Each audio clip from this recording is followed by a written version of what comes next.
Entonces miren, vamos a entrar en ese tema. Aquí yo les he presentado una gráfica donde ustedes pueden observar el patrón de onda del circuito, en este caso secundario, ¿sí? Entonces realmente no voy a entrar mucho en detalle en esto, pero a la final no hay mucha diferencia. El patrón de onda es bastante parecido, y más que nada en esta zona de aquí que vamos a ver, que es la zona que nos interesa, ¿de acuerdo? Ok, entonces miren, aquí lo que nosotros tenemos en primera instancia es este pico de voltaje. Este pico de voltaje se genera tanto en el circuito primario como en el circuito secundario de la bobina, ¿sí? Y es, en este caso, la inductancia que en el circuito secundario nos genera el salto de chispa. Es el voltaje alto que genera o hace esa ionización del aire para que salte la chispa del electrodo central al electrodo lateral, ¿sí?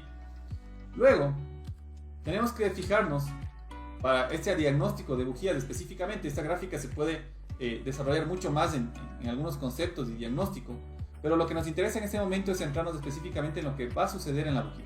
Aquí ustedes tienen, en esta flecha de aquí les he puesto el tiempo de quemado, o también se le conoce con el nombre de duración de chispa, ¿sí? El tiempo de quemado o duración de chispa normalmente está en el orden de 1.5 milisegundos, pero con el motor en relativo, marcha mínima. Si yo acelero el motor, estos parámetros van a cambiar. Entonces la medición o la inspección se realiza con el motor en marcha mínima o ralentí. Y otro punto que hay que tener en cuenta, y es muy importante considerarlo, es este de aquí, ¿sí? El voltaje de quemado. El voltaje de quemado varía dependiendo de si estoy analizando el circuito, en este caso secundario, o el circuito primario. En este caso, en esta gráfica en particular que estamos viendo, el circuito secundario, el valor de este voltaje, que es básicamente esta línea que se va a generar aquí en el tiempo de quemado, está en el orden de 1.3 a 4 kilovoltios.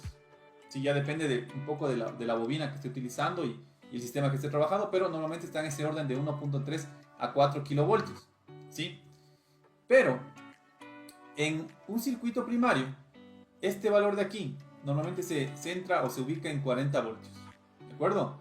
Entonces, como les digo, esta parte que acabamos de indicar es exactamente igual o muy parecido cuando se hace la verificación en un circuito primario o secundario de la bobina. Ya depende de las facilidades que uno en este caso tenga. ¿Por qué digo esto? Porque, por ejemplo, si tenemos un sistema con cables, yo tengo el accesorio para poder verificar el circuito secundario, lo hago en el cable directamente y levanto la información. Pero, por ejemplo, si tengo un sistema, en este caso de bobinas COP, que son las bobinas independientes, y tiene el transistor dentro de la bobina, ahí yo no voy a poder hacer la verificación del circuito primario, tengo que hacer la verificación del circuito secundario, y puedo utilizar un dispositivo inductivo para ponerme sobre la bobina y levantar la gráfica, o por la otra poner un cable de extensión para poder conectar, en este caso, el aditamiento y levantar la gráfica.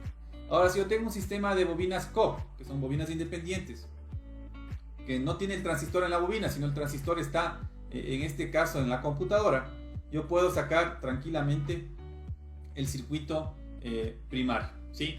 Y en las bobinas tipo DIS, ¿sí? Yo puedo utilizar cualquiera de los métodos. Puedo utilizar en el conector de la bobina, puedo sacar la gráfica del primario, y también en el cable que va a la bujía puedo sacar el secundario, ¿sí? Entonces ya esto depende de cómo se den las condiciones para poder hacer la medición.